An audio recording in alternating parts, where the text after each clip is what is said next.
Assalamualaikum warahmatullahi wabarakatuh. Alhamdulillah, wassalatu wassalamu ala rasulillah Muhammad ibn Abdillah wa ala alihi wa sahbihi wa wala wa la hawla wa la quwwata illa billah. Amma ba'd. Bapak Ibu jemaah sekalian, hadirin yang berbahagia, semoga Allah tetap memberi keberkahan buat kita semua. Kita masih di bulan Agustus, meskipun sudah di penghujung. Tentu kita sama-sama ingat selaku anak bangsa tentang proklamasi yang sudah berapa tahun ini? Sudah berapa? Baru kemarin membaca 7? Karena kalau 77 STL, 76 jarum coklat, 75 piapato.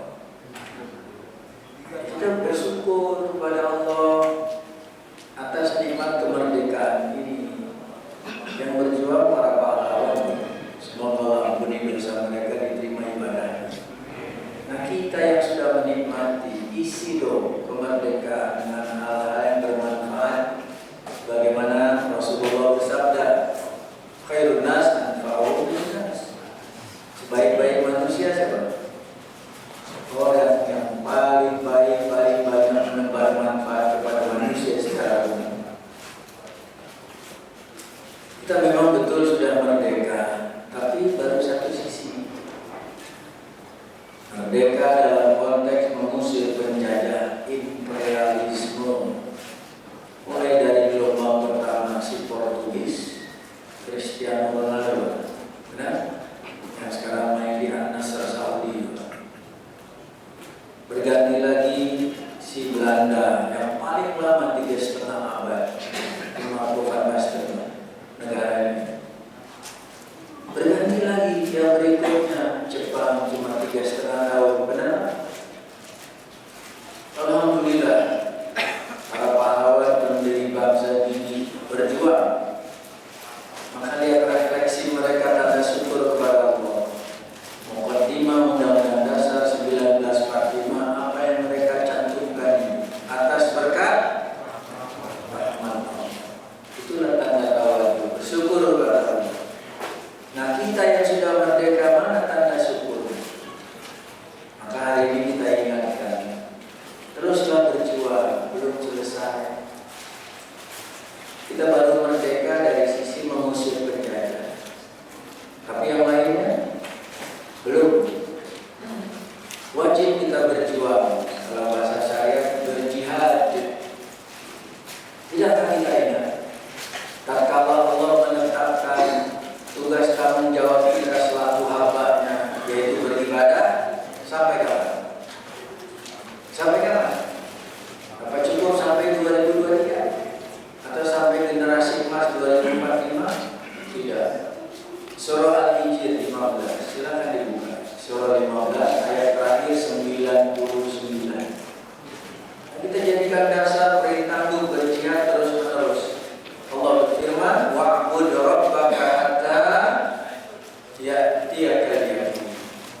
Artinya, sembahlah olehmu Tuhanmu sampai kapan? Sampai mati. Maka dari itu spirit perjuangan harus dipelihara. Wajib semangat berjuang terus sampai maju tak betah. Membela siapa? Ya yang benar. Berjuang, rasa sadar berjihad.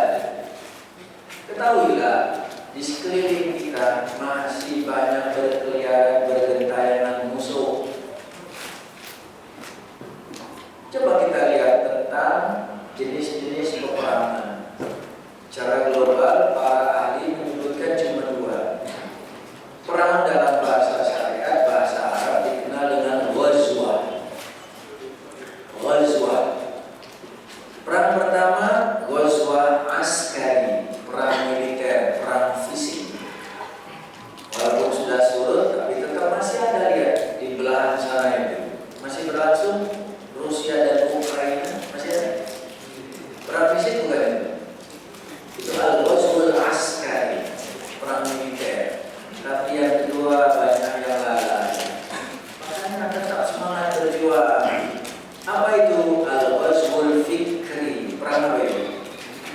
Orang ini sayo, terjadi terus sampai hari kiamat. Tak ada henti-hentinya. Maka tetaplah semangat berjuang. Berapa banyak orang yang terseret dibina-bobokan dengan pemikiran-pemikiran baru. Padahal agama sudah sempurna belum? Sudah sempurna belum agama Islam yang kita anut ini? Surah Al-Maidah surah 5 di pertengahan ayat 3 menjelang akhir, bahkan inilah wahyu terakhir yang Rasulullah terima ketika beliau wukuf di Arafah tepat tanggal 9 Zulhijjah. Potongan surah Maidah ayat 3. Allah berfirman, "Al-yawma akmaltu lakum dinakum wa atmamtu alaikum ni'mati wa raditu lakumul Islam dinan." Begitu potongan ayat. Pada hari ini kata Allah, itu hari Jumat tanggal 9 bulan Zulhijjah, kata Umar bin Al-Khattab radhiyallahu anhu di kitab tafsir tentang surah Al-Maidah. Pada hari ini telah aku sempurnakan bagimu agama, dan telah aku cukupkan nikmatku bagimu, dan telah aku ridhoi Islam sebagai agama. Ya, waspada perang pemikiran benar macam-macam. Yang wajib dibilang tidak, yang harus dibilang tak perlu. Mulai orang yang bikin hati, tak ada surga, tak ada neraka, sibuk aja perbincangan, tapi tak pernah diamalkan. Padahal agama itu masalah keyakinan. Ada sebuah riwayat, seseorang bertanya pada Nabi, maka Nabi memberi saran yang sangat menolong. Aslim Islam, masuklah kamu Islam secara sempurna sama. Agama yang kita anut Islam secara bahasa aslinya menerima dengan pasrah, jangan berontak dulu. Apa yang sudah jelas tunaikan dengan baik. Kalau tidak mampu ada kelonggaran. Jangan menghindar dari kewajiban dengan menimbulkan pemikiran-pemikiran baru. Wah, ini tidak ada, itu tidak perlu. Wah, itu budaya sana, budaya sini. Waspada. Kecuali tak mau beragama Islam, ya silakan. Benar tak? Benar tak? Baik, surah Al-Baqarah ketika bicara ayat kursi ayat berapa? Surah Al-Baqarah ayat kursi ayat berapa? 255. Lanjutannya ayat 256. La ikraha fiddin, tidak ada paksaan dalam beragama. Ya silakan. Tetapi ketika sudah mengaku menyatakan Muslim, waspada perang pemikiran. Islam sudah sempurna, kitanya aja yang banyak belum maka belajar. Bapak Ibu jamaah sekalian, kita kutip penjelasan Imam Ibnu Qayyim tentang ladang jihad. Awas, dengan kata jihad jangan kemana-mana ini. Dengan arti berjuang bersungguh-sungguh. Kata Imam Ibnu Qayyim Al-Jauziyah rahimahullah, ladang jihad itu 4. Maka semangat perjuangan tetap dikobarkan sampai akhir hayat. Ladang jihad yang pertama kata Imam Ibnu Qayyim, jihadun nafs, berjihad melawan siapa? Melawan siapa? Bisa mengalahkan? Bisa nggak? Walaupun kalah dari Vietnam, adu penalti. Hawa nafsu ada di dalam diri kita. Kita perlu dan butuh, tapi waspada. Karakter hawa nafsu mengajak kepada keburukan. Makanya wajib diperangi, bukan dimatikan, dikendalikan. Lihat surah Yusuf 12 ayat 53 di tengah. Surah 12 ayat 53 di bagian tengah. Innan nafsa la'ammaratun bisu illa ma rahima rabbi. Begitu bunyi ayatnya. Karena sesungguhnya nafsu itu selalu mendorong, mengajak kemana? Kemana? Kepada keburukan. Karakter standarnya seperti itu. Maka wajib berjihad, tundukkan, kendalikan. Kecuali nafsu yang dirahmati oleh Tuhan. Shadaqa Rasulullah, benarlah yang Rasulullah sabdakan. Kata beliau tercantum di kitab hadis Riyadhus Shalihin. Apa kata Rasulullah? Al-kayyisu man dana nafsahu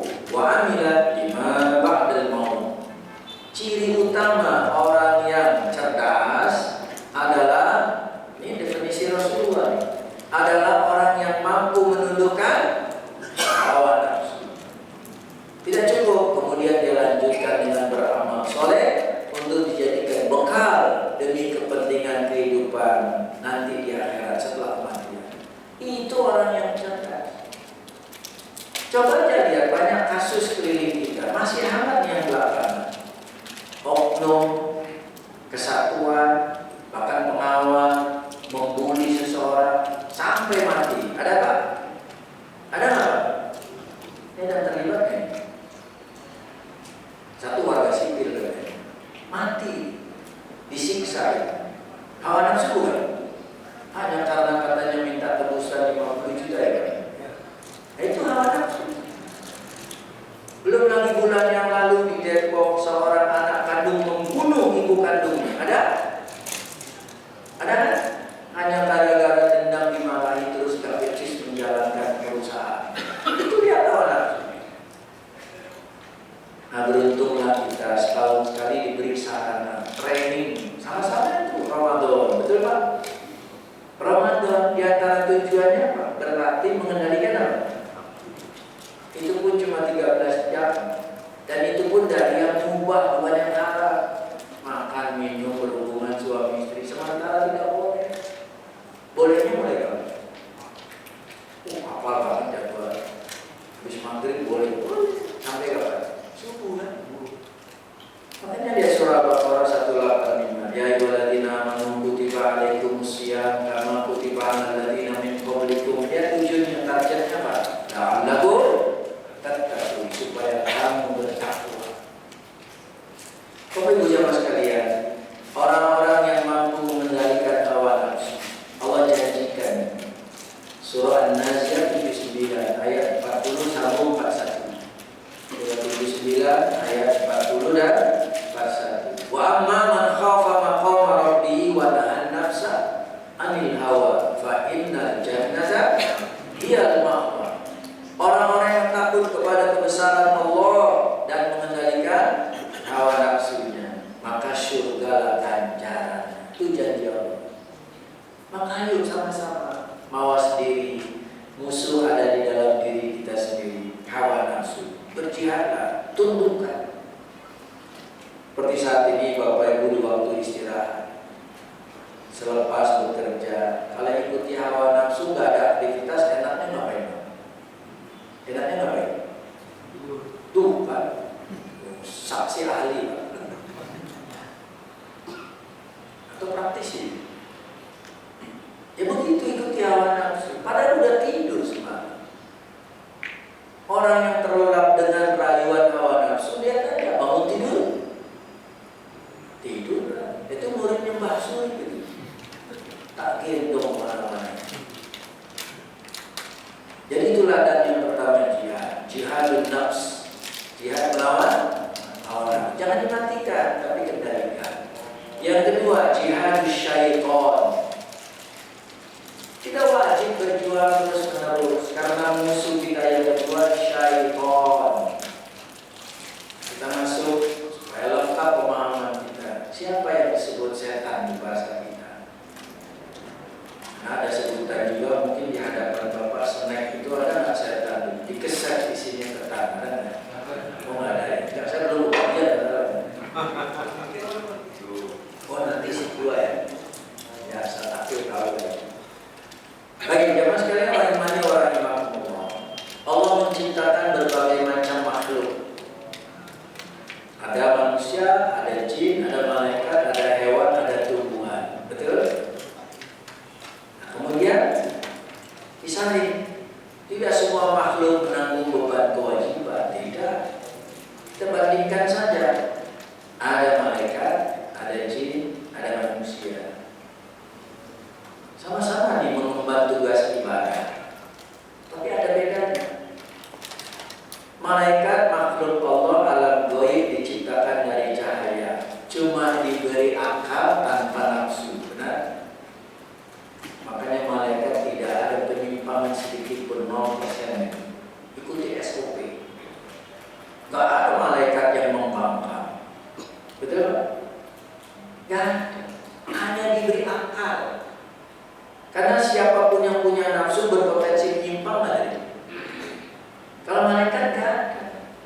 Mau bukti? Surah At-Tahrim 66 ayat 6. Ketika bicara perintah menjaga diri dan keluarga dari api neraka, benar?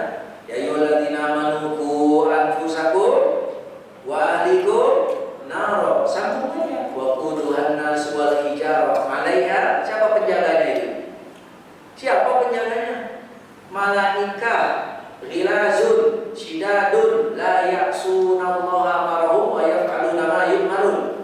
Malaikat yang kasar dan bengis, ikuti SOP, nggak bisa diajak bermain TST. Apa TST? Apa TST, Pak? Tahu sama tahu bosan, kalau saya tahu sama tempe. Nah itu kan dengaran tuh istilah ya Pak, supaya meloloskan bisa keluar itu under the table, benar Pak? Sekarang on the table, bahkan sekarang includes the table, mejanya di bawah ini. Tapi penjaga malaikat tidak bisa diajak bermain. Jujur? Korupsi nggak? Tidak, karena nggak punya nafsu. Nah sekarang jin dan manusia, betul alam beda, bahan baku beda. Jin dari api, manusia pertama Adam dari tanah. Tapi keturunannya macam kita berproses. Nutfah, alaqah, mudghah. Benar? Alam beda, bahan baku beda, tapi ada kesamaannya. Sama-sama diberi akal, sama-sama punya nafsu. Berarti potensi menyimpang nggak? Baik jin dan manusia. Makanya surah Al-Zariyat ayat 56 Allah menyebut hanya dua makhluk. Tujuan penciptaan apa ini?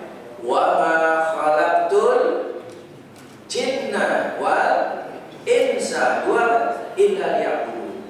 Kata Allah, dan tidak aku ciptakan jin dan manusia melainkan untuk beribadah. Karena sama-sama punya akal, sama-sama punya nafsu, sama-sama berpotensi menyimpang.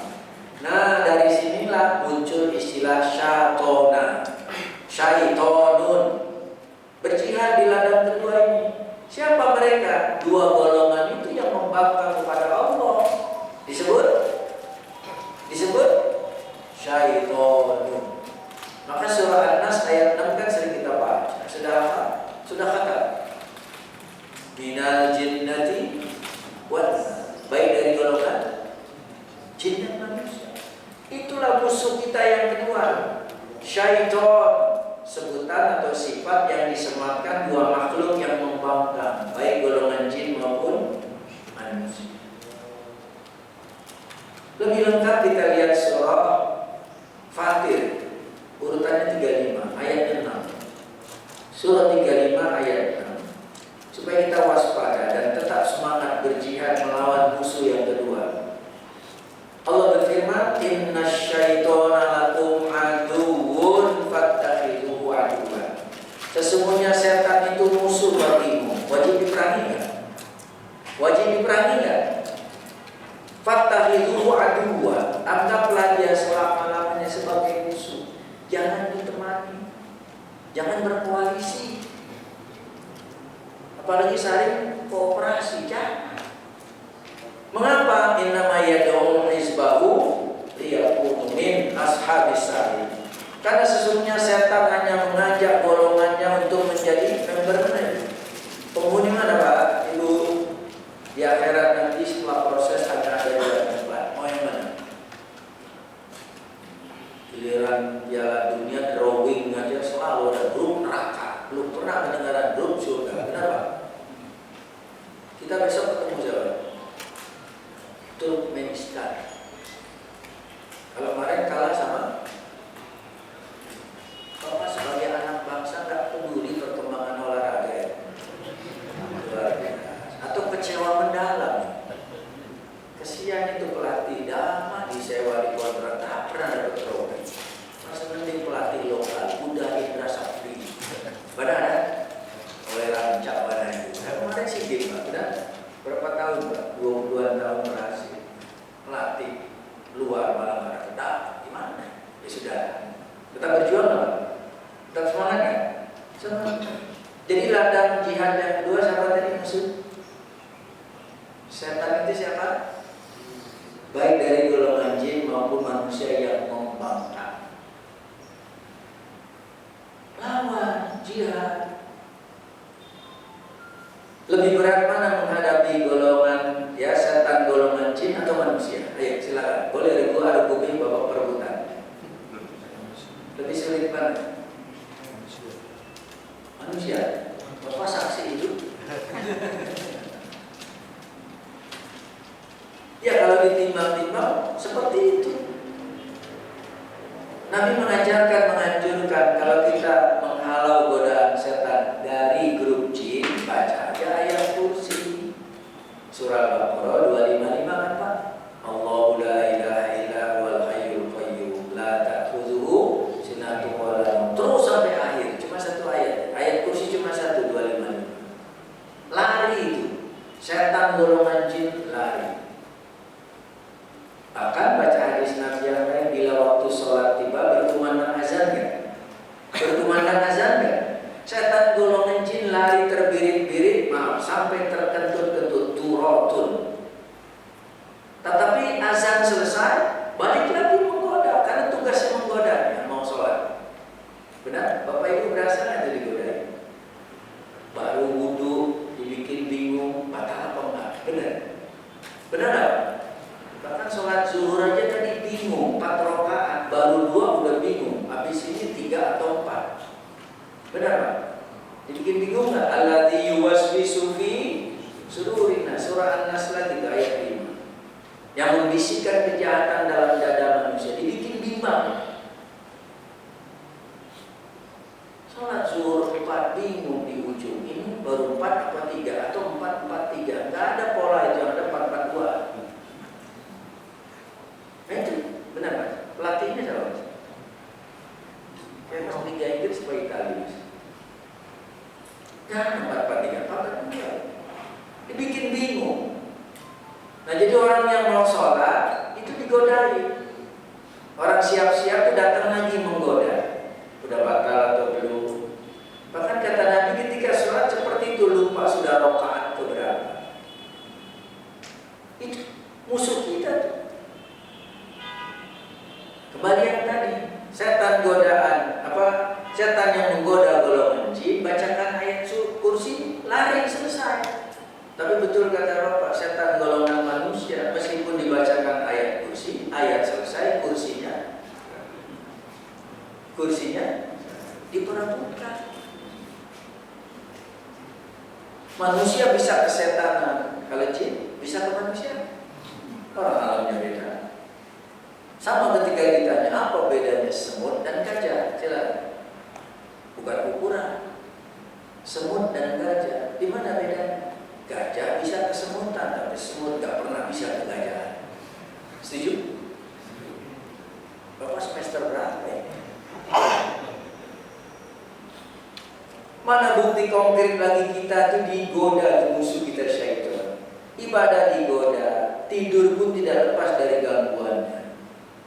Kita berpengalaman sesuai data-data fakta. Setan golongan jin menggoda manusia ketika orang tidur, istilah kita ketindihan, rep-rep, ada nggak? Nah itu sulit bernapas, akhirnya bangun tersengat-sengat. Itu habis digoda setan. Makanya Bapak Ibu mau tidur baca apa? Baca doa atau WhatsApp? Nah itu setan. Tapi ada yang baca doa dari WhatsApp, berarti nggak hafal ya. Yang ngeles aja ya. Yang penting baca.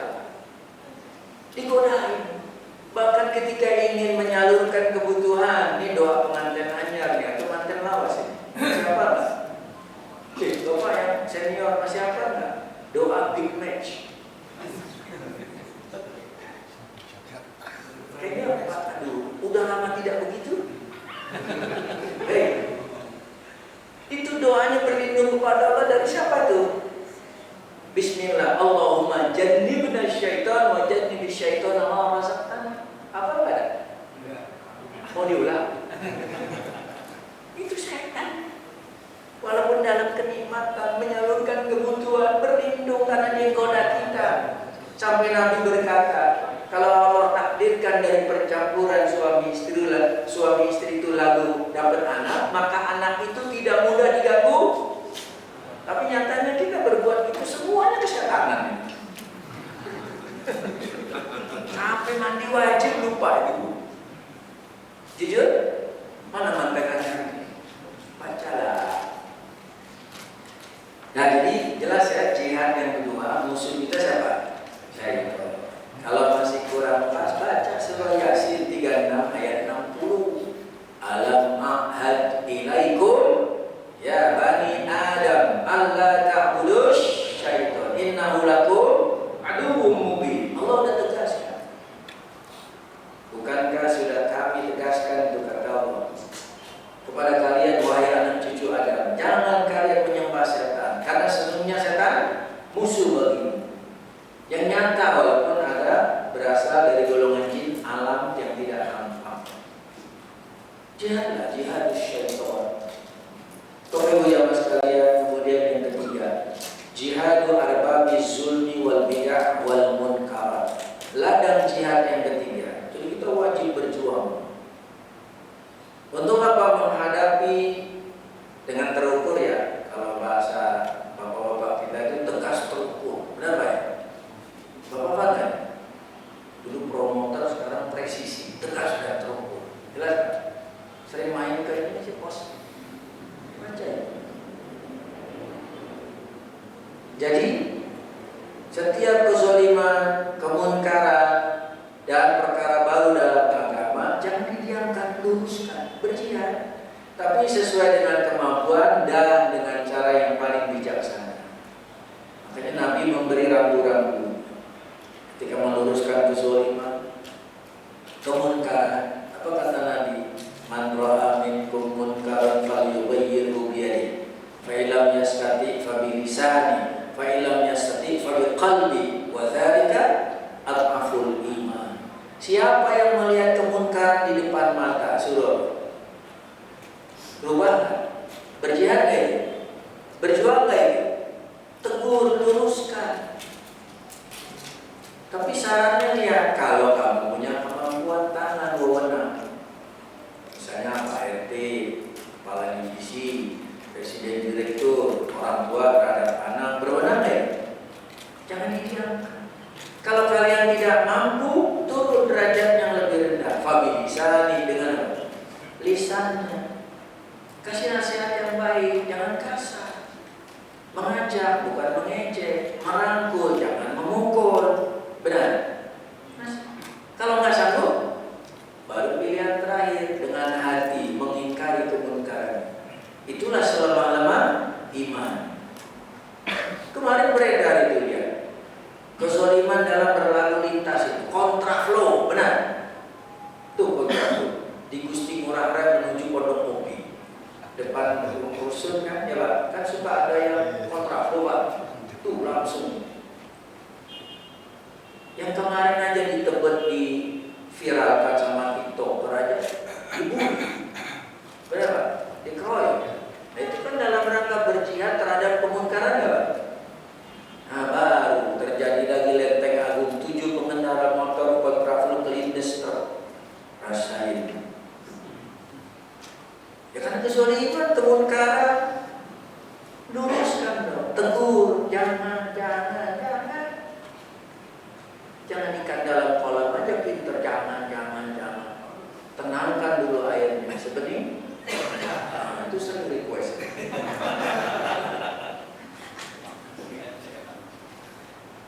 Jadi itu jihad terhadap kemungkaran. Ini di kantor kita nih, Berantas Habib Raya, bahkan di depan masjid. Kalau ada orang buang sampah sembarangan, jihad ya? Jihad nggak? Dia apa kan? Ya kalau orangnya udah pergi, ambilin aja masukin. Kalau orangnya kenal, nanti jangan di depan publik ngomong berdua. Mas kan Islam mengajarkan kebersihan. Benar. Ada slogan, bukan hadis Nabi, slogan an-nazafatu minal iman. Kalau hadis at-tuhuru syatrul iman. Jangan cuma pilih ya. Kalau itu tadi slogan, wise word, kata-kata bijak, boleh dipakai. Kebersihan itu tanda sebagian dari iman, tapi bukan hadis. Tidak semua bahasa Arab langsung hadis. Jangan GR aja, itu serupa tapi tak sama. Benar?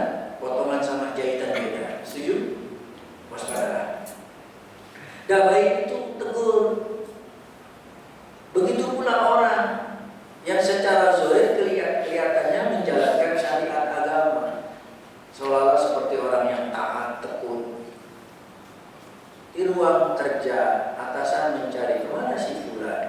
sedang turun ke masjid. Benar Pak? Wah, atasan mengira, waduh, pasukan saya ini taat ini. Pagi-pagi sudah ke masjid, berarti sholat duha ya? Ternyata rebah. Sholat duha. Kemungkaran gak ya? Kemungkaran gak ya? Ternyata bukan sholat duha, numpang ngadem. Karena semalam habis Liga Champions. Zolim itu. Membenarkan tindakan atas nama Allah. Masjid cuma jadi tempat transit. Benar Pak? Awas. Nah, luruskan jihad. Jangan didiamkan, luruskan. Jadi itu ladang ketiga terhadap kemungkaran, kezaliman, dan perkara baru dalam agama. Tapi terukur dengan bijak. Kemudian yang terakhir, ladang jihad. Itu wajib berjuang. Yaitu jihadu al-kufar wal munafiqin. Nah, ini lagi hati-hati. Jangan salah makna, salah tafsir. Kita diwajibkan dengan syarat-syarat bila terpenuhi. Kalau bahasa ekonomi ceteris paribus. Benar Pak? Yaitu jihad melawan orang kafir dan munafik. Siapa yang kafir? Nah, dulu kan kafir istilah internal syariat Islam. Benar Pak? Betul Pak? Itu kan perkara ini. Ini urusan internal kita sesama muslim. Sebutan itu disematkan untuk orang siapa saja yang berbeda keyakinan. Tetapi ketika bersosialisasi, ya sebutlah dengan nama-nama yang saling menghormati. Benar? Kan ada sekeliling kita yang beda keyakinan. Ada nggak? Ya panggil dong namanya. Jangan sembarangan kafir kamu. Kita aja sesama muslim panggil senior itu kan pakai kakak ya, namanya Firman. Kafir kamu. Panggillah kakak Firman, kakak Firdaus. Siapa lagi Mas? Kafir. Ya boleh, makanya ramai kan orang istilah kafir. Gara-gara kita sih. Dulu kan nomor perkara, dulu nggak ada masalah. Saling menghormati ya. Kita sudah jelas surah Al-Kafirun, lakum dinukum. Itu. Tapi ketika bersosialisasi, selaku anak bangsa, apalagi satu kantor ini, kerjasama dalam kebaikan, boleh nggak? Surah Al-Maidah, surah 5 lagi, ayatnya 2 di tengah ujung. Wa ta'awanu 'alal birri wat taqwa, wa la ta'awanu 'alal itsmi wal 'udwan. Walaupun satu tim ada anggota beda keyakinan, tetap kerjasama dalam kebaikan dan takwa. Tapi jangan bekerja sama dalam dosa dan permusuhan. Itu. Maka siapa yang wajib kita perangi kafir? Begini Bapak Ibu duduk perkara. Para ulama menseleksi. Ternyata kafir konteks intern kita orang Islam ada 4 golongan. Ada berapa? 4. Pertama kafir harbi. Orang kafir yang memerangi orang Islam. Nah, mereka itulah yang harus kita jihad kepadanya. Karena dia menyerang. Wajib bela diri. Bapak bela diri, bela negara atau bela safira? Nah itu kalau dia memerangi bisa diem aja Pak. Masa kalah sama anak gang sebelah ente jual? Apa? Bela diri. Nah itu. Tapi kan kita nggak alami. Benar Pak? Jadi jihad melawan orang kafir yang mana? Kafir harbi. Orang kafir yang memerangi orang Islam. Kalau tidak, nggak ada perintah. Nah maka jenis yang ketiga terakhir inilah ada di sekeliling kita ini. Beda keyakinannya sudah urusan masing-masing. Tapi kedepankan akhlak mulia, bersosialisasi. Maka kafir yang kedua namanya zimmi. Zimmi. Orang kafir hidup berdampingan dengan kita, ikut peraturan yang ada. Benar tak? Ya sudah, hak dan kewajiban sama. Bapak sebagai karyawan ada atasan beda agama, kok belum selesai dari kemarin? Kenapa ini? Bapak kafir, apa hubungannya? Justru zolim apa? Bapak makan di tempat rumah makan milik non muslim, bayar nggak? Bayar nggak?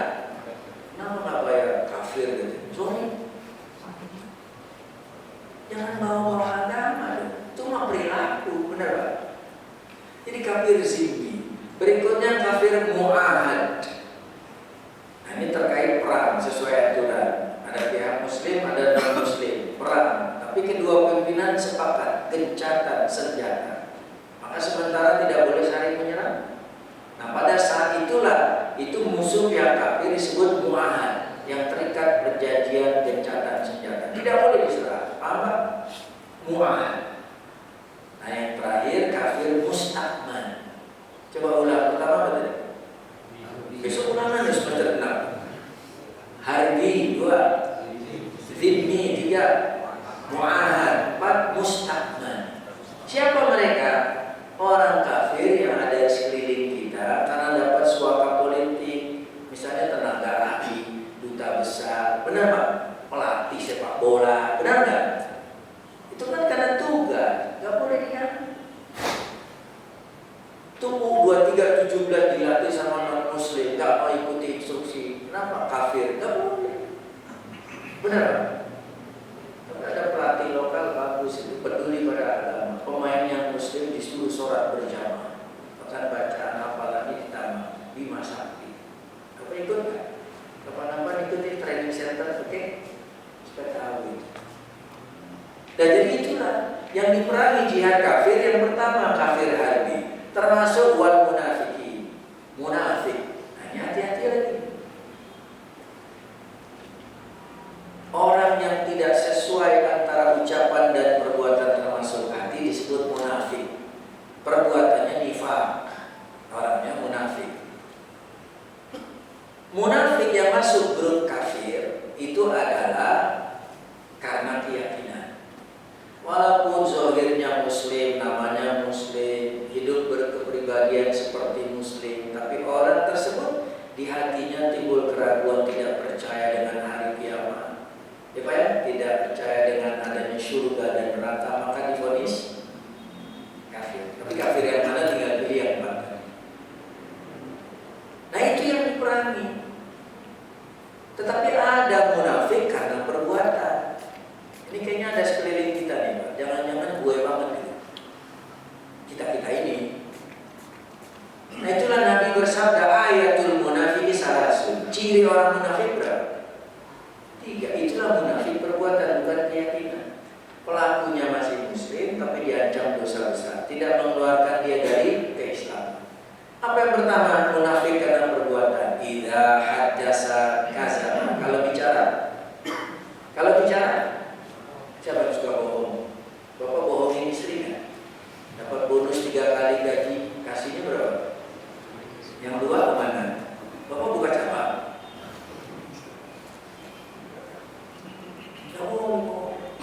Jangan menganggap ringan. Ada hadis Nabi, seorang ibu memanggil anaknya supaya anaknya datang dan mengikuti instruksi si ibu. Kan diiming-iming tuh, diiming-iming tuh. Mungkin bahasa kita kira-kira.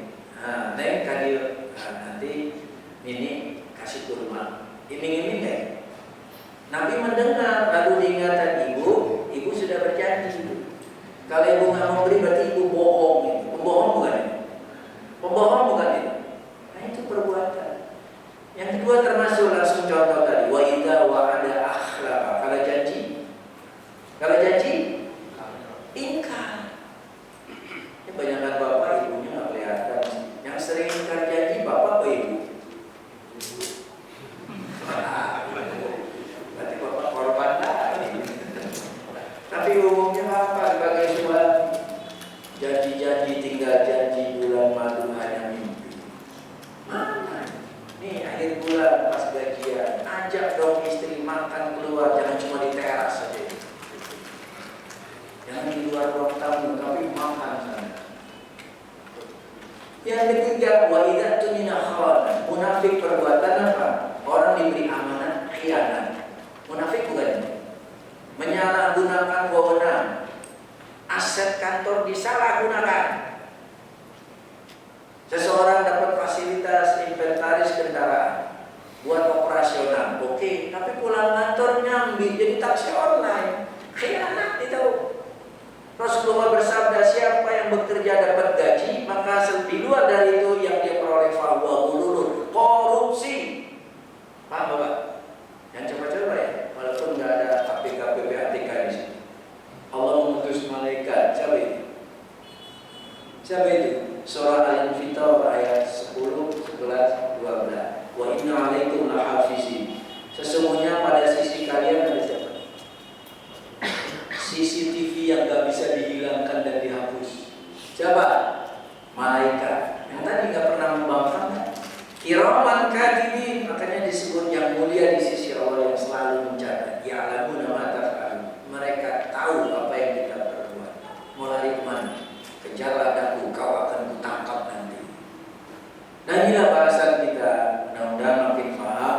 Terus berjuang ya Pak, sampai titik darah penghabisan. Terakhir saya tutup dengan janji Allah bagi orang yang berjihad yang manapun lah, sesuai aturan.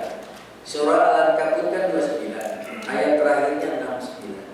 Surah 29 ayat 69. Allah berfirman, "Walladzina jahadu fina lanahdiyannahum subulana wa innallaha lama'al muhsinin."